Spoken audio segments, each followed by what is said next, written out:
Bien, bonjour tout le monde. Je veux vous souhaiter la bienvenue sur notre site virtuel du Centre chrétien évangélique. Nous sommes dimanche le 26 avril. Je suis le pasteur Luc Poirier. Ça me fait plaisir de vous accueillir encore une fois sur notre site virtuel.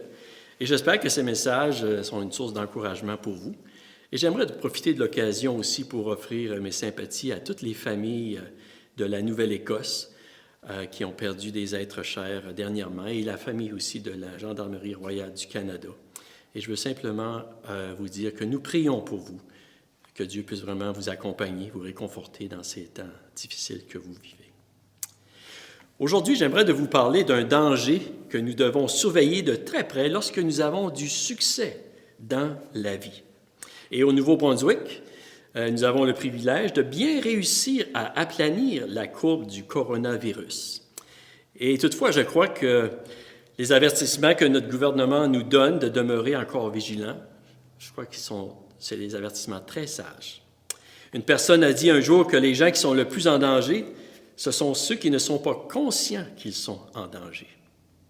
Et je veux vous parler aujourd'hui du danger de la présomption, c'est-à-dire de la complaisance envers soi-même ou d'une prétention excessive ou d'une surévaluation de nos capacités face à un danger.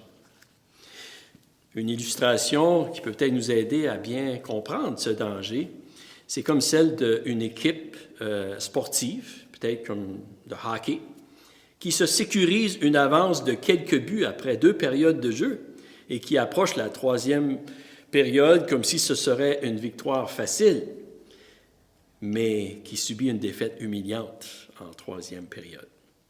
Je ne mentionnerai pas aucune équipe qui ont tombé dans ce piège pour ne pas offenser personne, mais vous avez une idée de quelques équipes qui ont passé par ce chemin-là. Dans la Bible, nous voyons un très bel exemple du danger de la présomption dans le livre de Josué, lorsqu'ils ont connu une défaite humiliante alors qu'ils ont affronté la petite ville de Haï. Et c'est ce que je veux voir avec vous aujourd'hui. Et heureusement, dans cette histoire, nous retrouvons aussi la solution ou le remède de Dieu à ce danger. Et si je vous poserais la question aujourd'hui, est-ce que vous êtes alerte et vigilant devant le danger de présumer que vous êtes plus fort que vous l'êtes devant certains défis ou des ennemis qui se présentent à vous dans votre vie personnelle? Est-ce que vous êtes alerte et vigilant devant le danger de la présomption qui voudrait vous voler des victoires et des bénédictions que Dieu voudrait déverser dans votre vie? Je crois que c'est une bonne question qu'on devrait se poser. Si vous avez de votre Bible aujourd'hui, je vous encouragerais de tourner avec moi dans le livre de Josué. Nous allons lire au chapitre 7, à partir du verset 1 jusqu'au verset 5. Nous lisons: « Les Israélites commirent un acte d'infidélité au sujet des biens voués à la destruction. Akan, fils de Carmi, petit-fils de Zabdi et descendant de Zérak, de la tribu de Juda, prit des biens ainsi consacrés, et la colère de l'Éternel s'enflamma contre les Israélites. De Jéricho, Josué envoya des hommes vers Haï, qui est situé près de Beth-Aven, à l'est de Béthel. Il leur dit: « Montez explorer le pays. » Ces hommes montèrent explorer Haï. De retour vers Josué, ils lui dirent: « Il est inutile de faire monter tout le peuple à l'attaque. 2000 ou 3000 hommes suffiront pour battre Haï. Ne donne pas cette fatigue à tout le peuple, car eux sont en petit nombre. » Ainsi, 3000 hommes environ se mirent en marche, mais ils prirent la fuite devant les habitants d'Haï. Les habitants d'Haï leur tuèrent environ 36 hommes. Ils les poursuivirent depuis la porte de la ville jusqu'à Shebarim et les battirent à la descente. Le peuple perdit courage et se liquéfia. Et Seigneur, je prie que tu nous aides aujourd'hui à comprendre ta parole. Seigneur, que tu parles à nos cœurs et que cette parole nous aide à discerner les dangers, le danger particulier de la présomption qui pourrait venir dans notre vie pour nous voler les bénédictions que tu voudrais déverser en nous. Et je prie que tu m'aides à partager ce message pour ta gloire et ton royaume, Seigneur, et pour le bien de ceux qui l'écoutent aussi. Au nom de Jésus, je prie. Amen. Amen. Ici, nous retrouvons la nation d'Israël qui vient de vivre une grande victoire contre la ville de Jéricho. comme nous avons vu la semaine dernière. Et nous pourrions dire que la nation même vient d'expérimenter deux grandes victoires.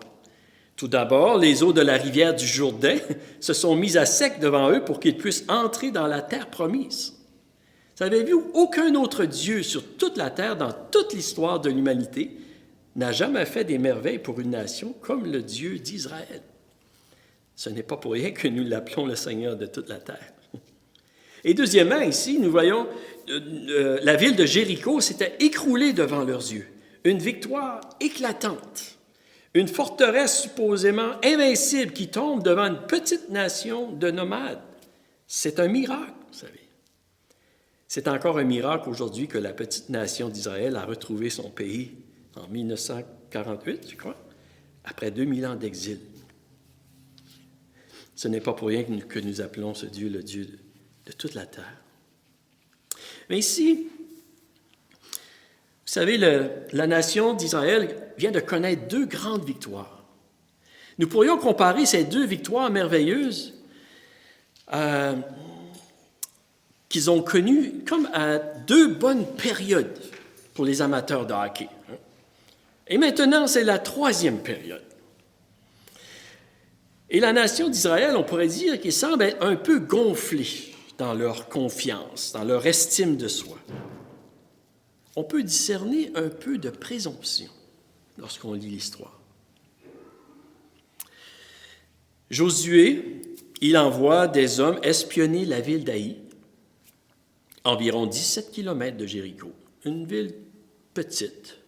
Et vous savez, avant d'aller plus loin, j'aimerais juste de mentionner que, vous savez, je suis persuadé que s'il y aurait des gens dans la ville d'Aï qui auraient cru dans le Dieu d'Israël, comme Rahab l'a fait dans la ville de Jéricho, je suis persuadé que ces gens auraient été épargnés aussi.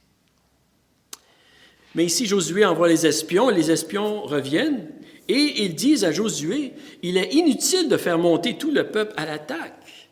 2000 ou 3000 hommes suffiront pour battre Haï. Ne donne pas cette fatigue à tout le peuple, car eux sont en petit nombre. En d'autres mots, ils disent à Josué, cette victoire, elle est dans le sac, ne fatigue pas tout le monde.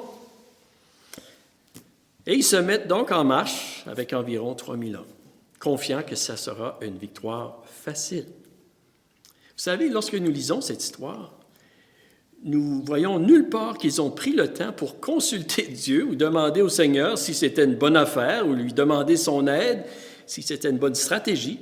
Ils se sont définitivement appuyés sur leur propre sagesse.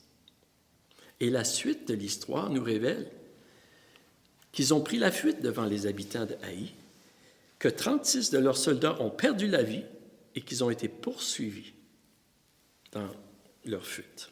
En d'autres mots, ils ont subi une défaite humiliante devant une petite ville.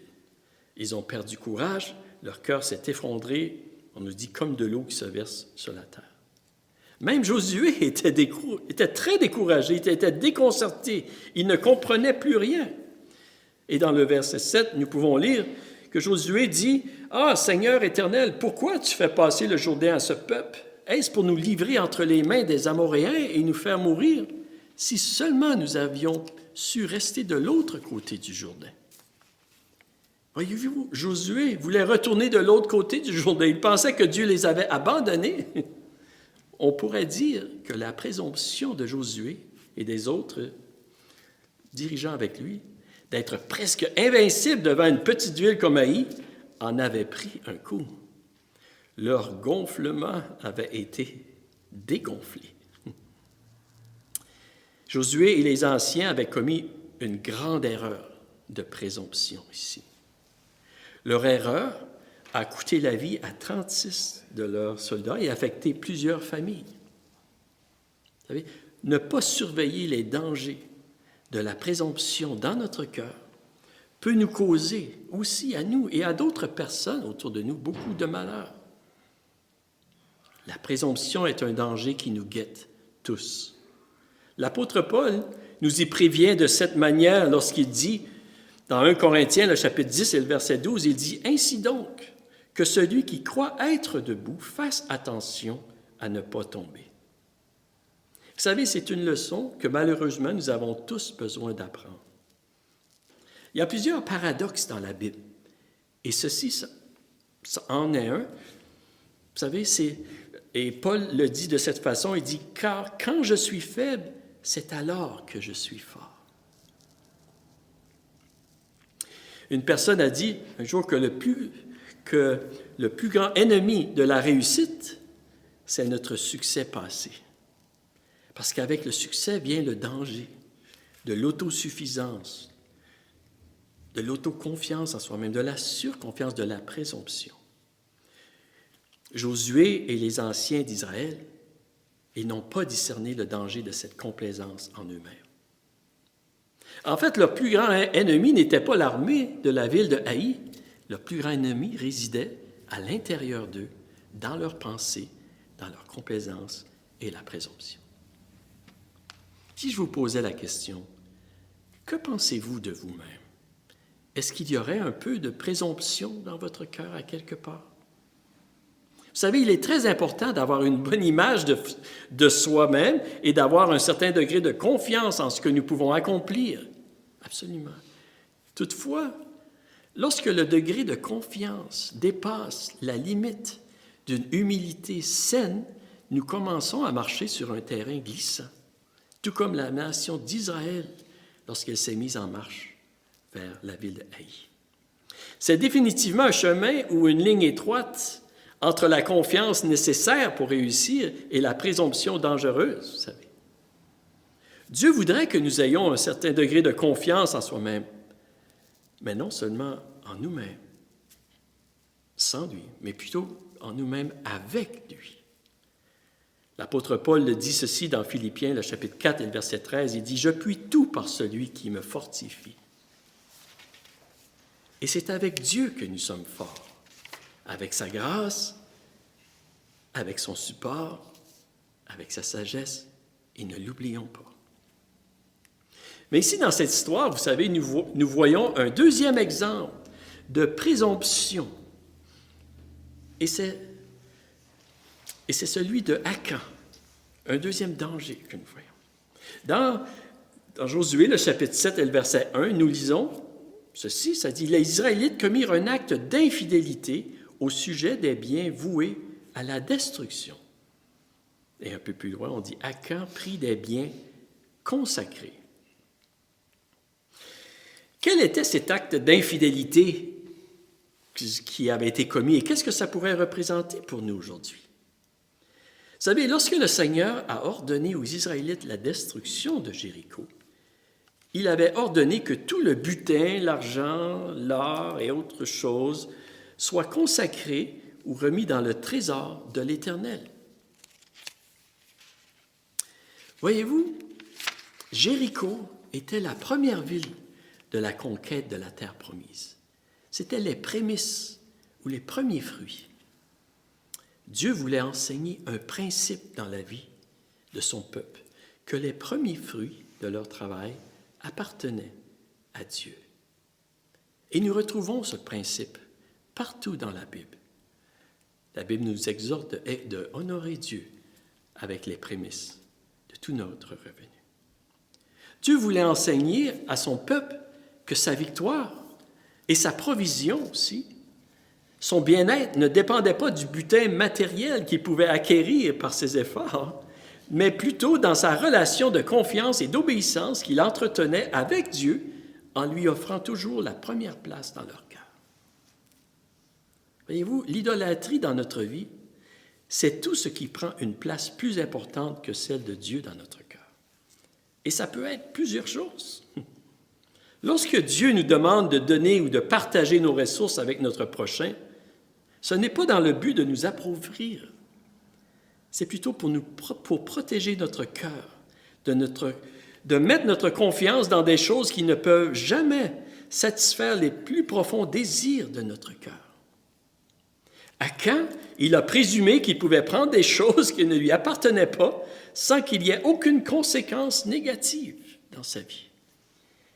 Il a pris des biens qui devaient être consacrés à Dieu et ceci lui a causé beaucoup de malheur. Et sans aller dans tous les détails, vous savez, la Bible nous dit que toute chose appartient premièrement à Dieu. Il existe des choses que Dieu met entre nos mains et qui devraient lui être consacrées. Quelles sont ces choses qui devraient lui être consacrées? Je vous donne un exemple. Lorsque Dieu nous demande de venir en aide à quelqu'un, de partager une partie de nos biens, de notre pain, de notre temps, de nos ressources, de nos énergies, ce sont des choses qui devraient lui être consacrées. Et je crois que nous commettons un acte d'infidélité envers Dieu si nous retenons ce qu'il nous demande de partager. Et ici, présumant que tout serait bien, Akan, il a vu le trésor, le beau manteau, l'argent et l'or. Il l'a pris, l'a caché, et ceci lui a causé beaucoup de problèmes, à lui et à sa famille. Vous savez, comme Akan, nous aussi, nous pouvons être attirés par des choses qui ne nous appartiennent pas. Et nous pouvons présumer qu'il n'y aura aucune conséquence à nos actions. Et ça aussi, c'est un danger à surveiller de près. Akan a fait une erreur monumentale qui lui a coûté sa vie et même celle de sa famille.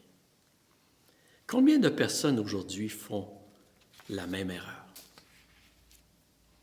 Dans notre monde aujourd'hui, plusieurs se sont embarqués sur des chemins tortueux et malhonnêtes en mettant leur espérance dans les biens et les richesses matérielles pour trouver le bonheur et combler le vide à l'intérieur d'eux, en pensant, en présumant qu'il n'y aura aucune conséquence négative.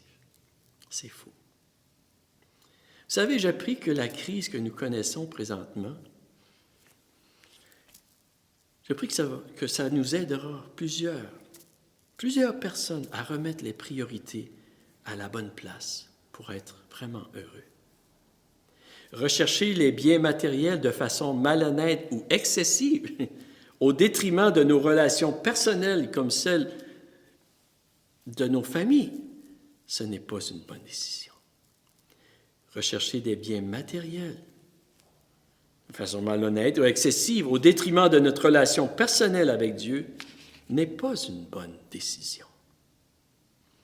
Et je prie que le Seigneur nous aide à ne pas tomber dans le danger de la présomption, qu'il n'y aura aucune conséquence négative dans notre vie. Regardons maintenant la solution que Dieu avait dans cette histoire pour remettre la nation d'Israël sur le chemin de la bénédiction. Ici, nous voyons, vous savez que Dieu n'avait pas abandonné son peuple, comme Josué le croyait. Non, il avait une stratégie pour restaurer son peuple dans la victoire. Le problème était qu'il y avait de la présomption et il y avait quelque chose dans les bagages qui n'avait pas d'affaire là, dans l'attente de Akan. En d'autres mots, il y avait du péché au milieu du peuple. Savez-vous que la définition du mot péché, c'est de manquer le but. De manquer le but que Dieu avait au départ pour notre vie. Le péché, c'est beaucoup plus que faire ceci ou dire ceci ou de ne pas faire cela, vous savez. C'est tout d'abord dans notre cœur que ça se passe. Et c'est la raison pourquoi nous sommes tous coupables devant Dieu. Nous avons tous manqué le but de Dieu pour notre vie d'une manière ou d'une autre, à quelque part. Dans l'histoire que nous regardons aujourd'hui, nous voyons que le Seigneur a entrepris pour enlever le péché qui se trouvait au milieu de la nation d'Israël, afin qu'il puisse y déverser sa bénédiction à nouveau.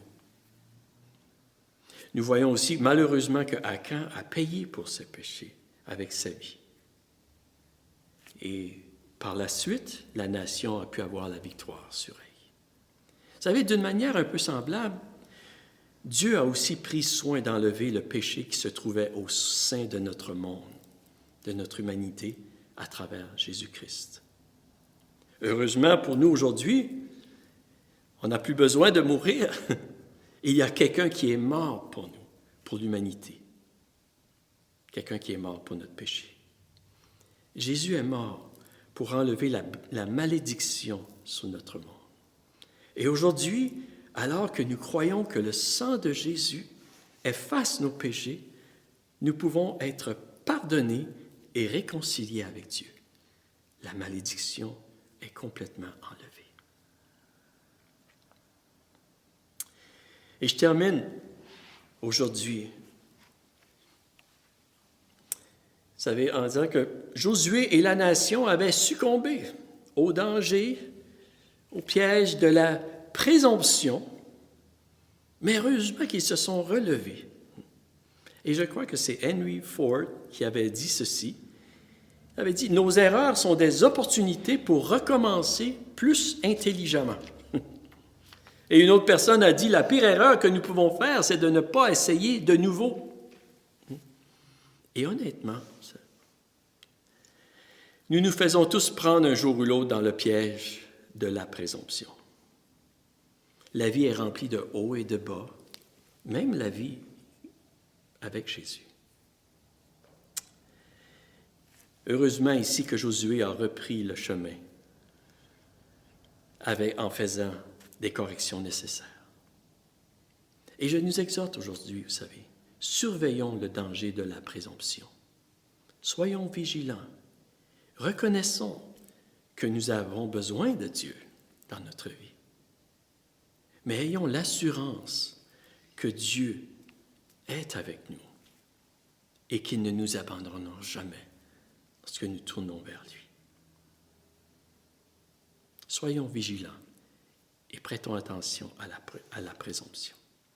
Et aussi, n'oublions pas qu'alors que nous faisons du progrès avec la crise du coronavirus, vous savez, nous devons encore être vigilants devant le danger de la présomption. Et comme l'apôtre Paul a dit, c'est lorsque je suis faible que je suis fort. J'aimerais de prendre quelques instants pour prier avec vous aujourd'hui. Seigneur, nous te remercions de l'amour que tu as pour nous. Et aussi, Seigneur Dieu, oui, de ta patience avec nous et de ton pardon et de ta grâce. Que même lorsque nous commettons, Seigneur, des erreurs et parfois l'erreur, oui, de la présomption, Seigneur Dieu, que tu ne nous abandonnes pas, mais que tu veux nous remettre dans le bon chemin. Et je prie, Seigneur, que tu nous aides à être vigilants, chacun de nous, dans notre cœur, Seigneur, contre ce danger qui nous guette. Lorsque nous réussissons, Seigneur, lorsque les choses commencent à être bien, Seigneur, que les choses vont mieux, Seigneur, protège-nous, Seigneur, de ce danger de ne pas regarder à toi et de ne pas mettre notre confiance en toi. Et merci, Seigneur, pour le progrès que nous voyons, particulièrement au Nouveau-Brunswick, avec cette courbe de coronavirus, Seigneur Dieu, qui s'aplanit. Mais je prie que tu nous aides, Seigneur Dieu, de continuer à être vigilants et à être prudents. Et pas seulement pour nous, mais pour toute notre nation, Seigneur. Et je prie que tu interviennes aussi, Seigneur, pour ralentir cette pandémie qui se répand sur toute notre planète et aussi pour l'anéantir. Oui, Seigneur, je prie que tu donnes la sagesse à nos gouvernements, que tu protèges, Seigneur Dieu, ceux qui sont au front et qui combattent, que tu guéris ceux qui sont malades, que tu consoles ceux, Seigneur Dieu, qui vivent le deuil, Seigneur Dieu, qui ne peuvent même pas être avec les êtres chers qu'ils aiment. Je prie, Seigneur, que dans ta compassion et ta grâce, tu étends ta main sur notre monde. Et que nos vies, Seigneur Dieu, puissent te rendre gloire et honneur alors que nous mettons notre confiance en toi. Je te demande toutes ces choses dans le nom de Jésus. Merci. À ce temps ici, j'aimerais vous interpréter un chant qui est un peu comme une prière. Et je prie que ce soit votre prière aussi. Merci beaucoup.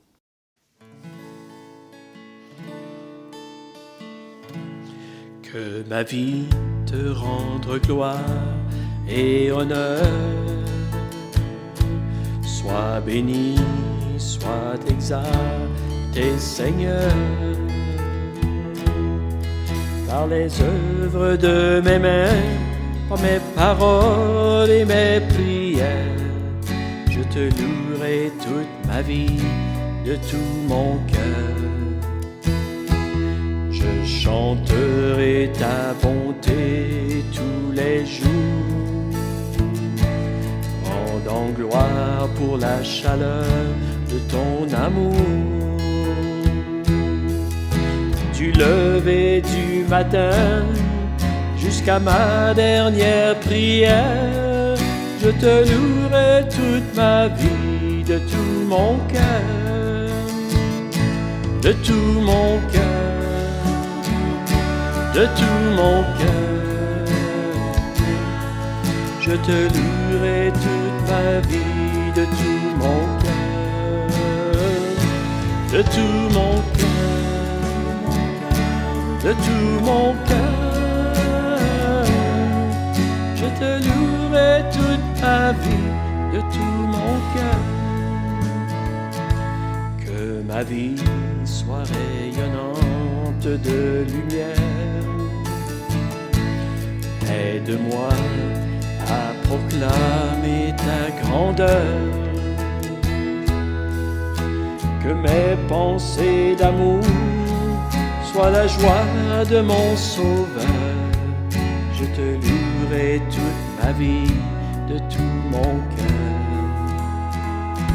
Chaque jour est un don de toi, Seigneur. Tu es la source de ma joie, de mon bonheur. J'élèverai ma voix pour te rendre gloire et honneur. Je te louerai toute ma vie de tout mon cœur, de tout mon cœur, de tout mon cœur. Je te louerai toute ma vie de tout mon cœur, de tout mon cœur, de tout mon cœur. Je te louerai toute ma vie de tout mon cœur. Je te louerai toute ma vie de tout mon cœur.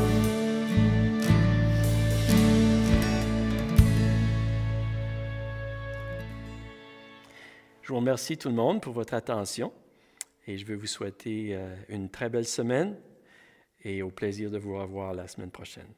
Que Dieu vous bénisse.